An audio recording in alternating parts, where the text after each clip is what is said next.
If your prescription is high or your corneas are thin, laser surgery may not be the right fit. ICL stands for Implantable Collamer Lens, a soft, flexible lens placed inside the eye to correct blurry vision. The lens sits behind the iris and in front of the eye's own natural lens, focusing light onto the retina. Unlike LASIK, the cornea is not reshaped. The lens is added to the eye, and the natural lens stays in place.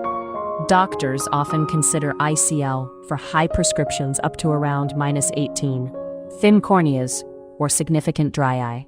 Candidates are typically adults from around 21 to 45 with a stable prescription and healthy eyes. Before surgery, detailed scans map the cornea and measure the space inside the eye so a custom lens can be made. The surgery is outpatient, done under numbing drops. A tiny incision at the corneal edge lets the folded lens slide in. Inside the eye, the lens gently unfolds.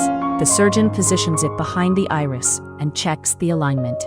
Each eye takes roughly 10 to 15 minutes. Patients usually describe pressure and bright lights rather than pain.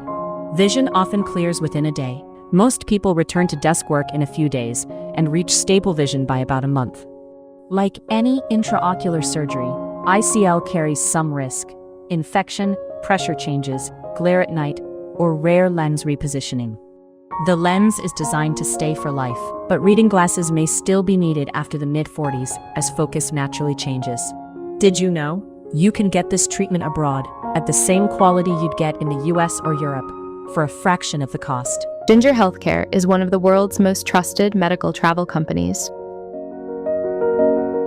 It helps patients to find safe and affordable care in India, Thailand, Turkey, Singapore, Dubai, Malaysia, and more. Visit ginger.healthcare or check the description for details.